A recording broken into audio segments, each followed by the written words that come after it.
Rejection is an icky feeling that we've all felt and will most likely experience again. Let's talk about this because, in all aspects of your life, if you're attempting to build something meaningful, you're putting yourself out there or daring to want more in your life, you will meet rejection on your path. And here's the thing no one says out loud enough: rejection isn't just emotional, you feel it in your body too. It's actually neurological.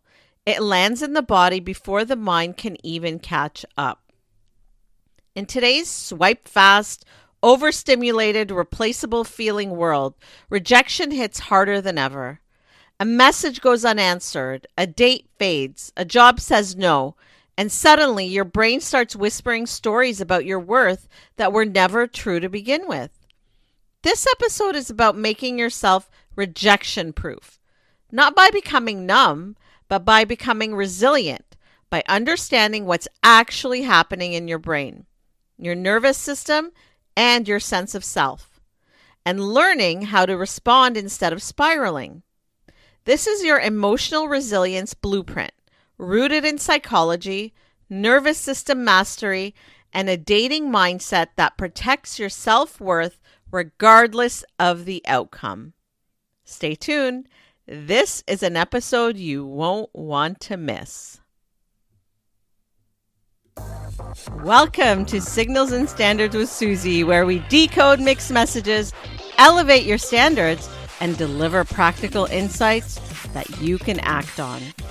I'm your empowerment coach, Suzie, here to guide you from confusion to clarity, helping you reclaim your power and create the relationships and life you deserve. So let's start here.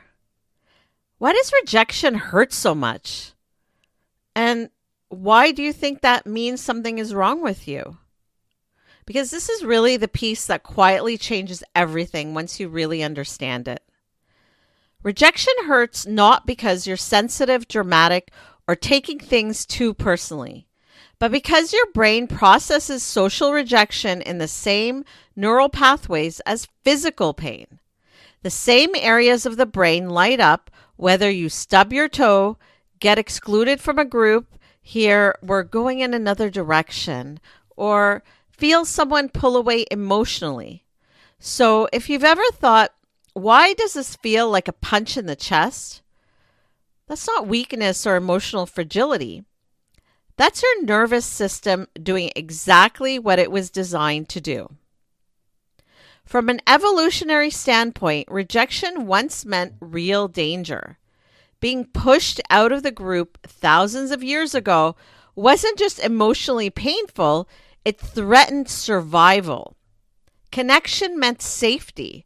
Belonging meant protection. So your nervous system learned to treat social disconnection as an emergency.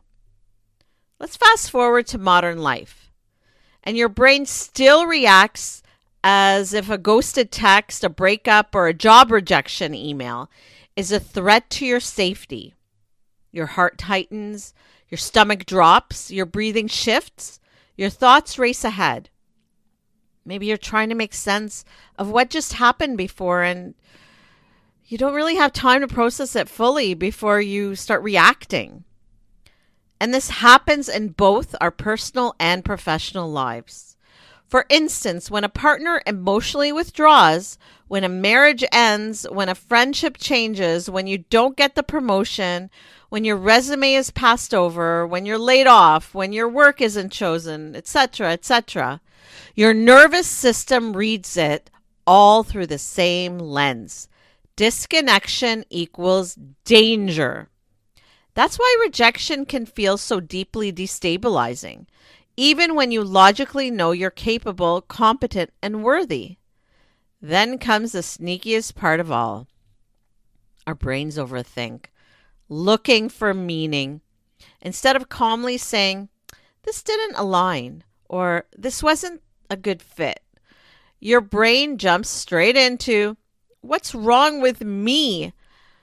That moment right there is where a worthiness wound is formed, according to psychological research. The rejection itself doesn't create worthiness wounds. The story you tell yourself about the rejection creates it. Rejection is an experience. Worthiness wounds are interpretations. And that disconnection matters more than we realize because experience pass, but interpretations stick around for years. Think of rejection like touching a hot stove. The pain is immediate and tangible. No one argues with that. But the injury depends on how long you keep your hand there. Brief contact hurts. Lingering causes damage. And emotionally, this can mean replaying conversations, rereading emails, scrolling through old messages, analyzing tone, maybe even wondering what you should have said differently, or convincing yourself that one rejection defines your value. That's how a moment of discomfort turns into a lasting emotional burn. You're not weak or feeling the pain. You're just being human. There's nothing wrong with that. But you do get to choose whether you keep pressing the wound. Ouch. So here's where today's world amplifies everything. Modern dating, relationships, careers, they all operate under a completely different nervous system load than they did even a generation ago. We're navigating endless options, constant comparison, low accountability, high stimulation, and minimal closure, often all at the same time. And the human brain was never designed to process this level of uncertainty without consequences. In dating and relationships, rejection rarely shows up as a clear, grounded no. Instead, it arrives as silence, delayed replies, emotional inconsistency, maybe a slow fade, someone saying they're not ready while still saying half connected. Can we all say breadcrumbs? That lack of clarity keeps your nervous system stuck in limbo. Psychologically, ambiguity is more complex in the brain than rejection with explanation. Your mind hates unanswered questions. So when there's no closure, it fills in the gaps. And those gaps almost always get filled with self-blame. In your professional life, it's similar. You may never know why you didn't get that job. Maybe not the contract or the opportunity. You're left staring at a generic email or silence after an interview, wondering what was missing, what you should have done differently, or maybe whether you were ever good enough in the first place. Again, ambiguity invites self-criticism. This is why rejection feels personal, even when it isn't. The truth, though, is that rejection in your personal and professional life is rarely about your value as a person. It's about timing, capacity, alignment, emotional availability even, organizational needs. It could be internal dynamics, attachment patterns. It could be overwhelm, fear of intimacy, or even someone else realizing that they can't meet your expectations. And you know what? That's okay. It really is. The problem is that when you internalize rejection, you end up carrying responsibility for dynamics that were never yours to manage. This is something I've said for years, and it applies far beyond dating and relationships. You don't get rejected because you're too much. You get rejected because someone else doesn't have the capacity, the readiness, or even maybe the alignment to meet what you're offering, to meet you where you are at. That distinction is everything because it protects your self-worth from outcomes that were never meant to define you. Here's something to think about. A 4-minute rule that I talk about sometimes. Pre-wiring your brain for resilience. So let's talk about what you can actually do with all of this. So before a date, a vulnerable conversation, maybe a performance review, a job interview, or any moment where you're putting yourself out there emotionally or professionally, take 4 intentional mindful minutes and ground yourself in this exercise. This is how it goes. Start by asking yourself, if this doesn't go the way I hope, what will I still respect and appreciate about myself? Maybe that you put yourself out there, that you tried. What values am I honoring just by showing up? Maybe courage, growth, honesty, effort, authenticity, maybe connection. In psychology, this practice is called positive rejection anticipation. And it's different from pessimism. You're not bracing for failure. You're preparing your nervous system for emotional safety, regardless of the outcome. Research consistently shows that when we frame rejection as information rather than judgment, we recover faster, we stay motivated longer, and persist more effectively towards what matters to us. You're teaching your brain a powerful message. My worth is not outcome dependent. And when your nervous system knows, I will be okay either way, you show up calmer, clearer, and more grounded. That's not just resilience, that's confidence. It isn't fragile or performative. Think about it. So you want to shift from loss to value, right? This is a reframe that you should think about. So one of the transformative reframes I teach in my coaching work is that when rejection hurts, whether it's in love, work, or relationships, you shouldn't ask, what did I lose? Ask instead, what value is being touched right now? Is it your value of connection, belonging, contribution, maybe achievement? Maybe your value of being seen or chosen or maybe respected by others? Because when you name the value beneath the pain, something powerful shifts. You move from shame into self-respect. You stop seeing the hurt as proof of inadequacy and start recognizing it as evidence of what matters deeply to you. Instead of saying, this hurts because I wasn't enough, you say, this hurts because I care. And caring is not a flaw. It's a strength. It's a sign that you're alive, you're engaged. It's a sign that you're invested in your life. This is how you build resilience without armoring your heart shut. You don't harden, you anchor. You don't detach and pretend you don't care, even though that you do. You actually regulate your emotions. You learn how to feel disappointment without letting it define you or shrink you. You learn from your experience. That right there is emotional maturity. That's nervous system mastery. And that's how rejection stops being something that breaks you and starts becoming something that quietly, steadily builds you into someone more grounded, more self-trusting, and more resilient than ever. So let's put this into action in today's coaching moment, inspired by what you've been asking me and what I've heard again and again. Remember, you can reach out anytime with your questions or messages at powercoachsuzie.com, and I'd love to hear from you. The question goes like this. How do I stop replaying rejection in my head and wanting to give up altogether? Such an honest question. And if you've ever asked it, I want you to hear this first. There is nothing wrong with you for feeling this way. What's happening isn't weakness, it's your brain trying to protect you. When rejection hits, your nervous system goes into threat mode. Your mind starts replaying the moment, the conversation, the silence, the email, the ending, because it's searching for certainty. It wants to prevent future pain. So the looping thoughts aren't a failure of mindset. They're a signal that your system is overwhelmed. Here's the key shift. You don't stop rumination by thinking harder. You stop it by regulating your thoughts and emotions first. Before you ask, what does this mean? You have to ask, what does my body need right now? Slow your breathing.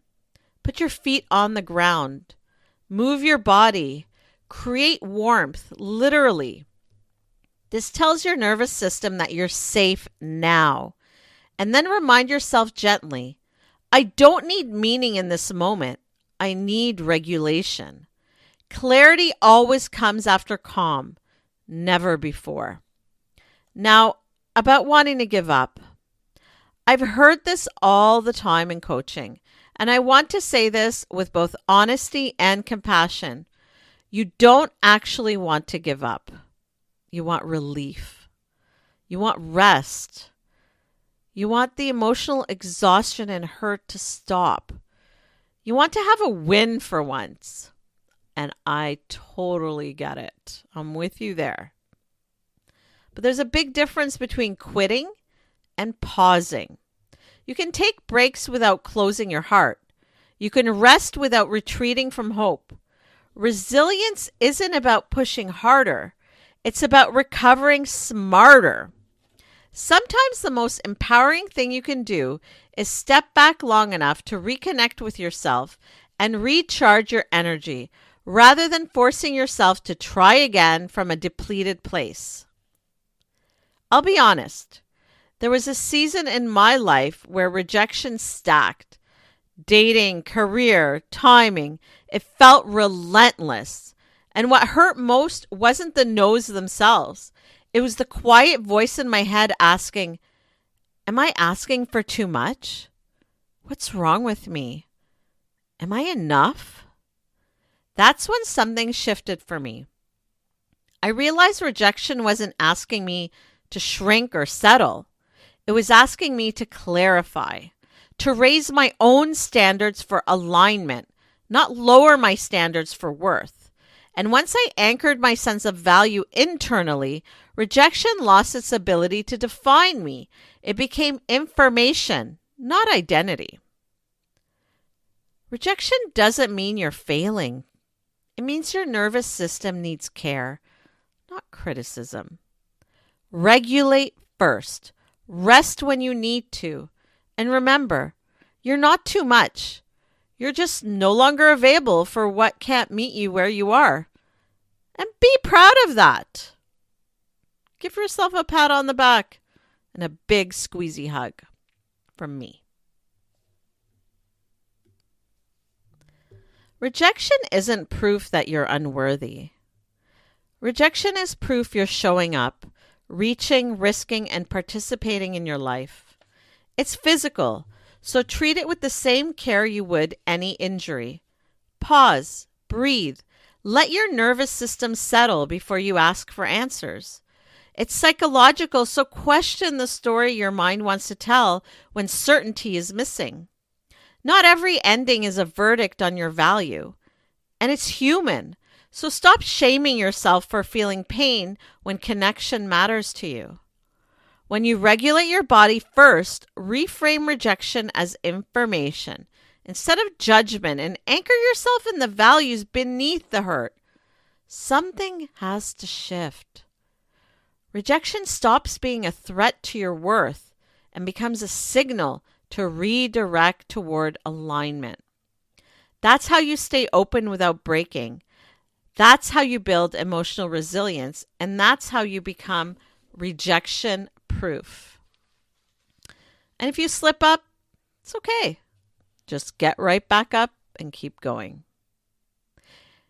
Let's tie this all in with an affirmation to take with you. So take a deep breath with me and repeat. I remain whole no matter what happens. I remain whole no matter what happens. I remain whole no matter what happens. This affirmation works because it addresses the root causes of worth wounds. It reminds your nervous system that nothing external can diminish your value. I remain whole no matter what happens. You are allowed to feel disappointment without questioning your worth, and that is real emotional resilience. Thank you for being here and stepping into your power with me today. I look forward to seeing you next week for another empowering conversation. You can catch these episodes anytime on my podcast, Signals and Standards with Suzie, available on all your favorite listening platforms like Apple, Spotify, iHeart, Amazon, Audible, Blast the Radio, and YouTube.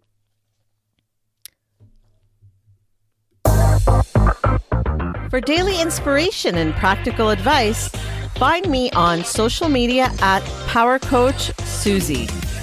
Got questions or ideas for the show? Head to powercoachsuzie.com where you can connect with me, explore the blog, or learn more about what I do. This is Suzie signing off. Until next time, keep reading the signals and never, ever lower your standards.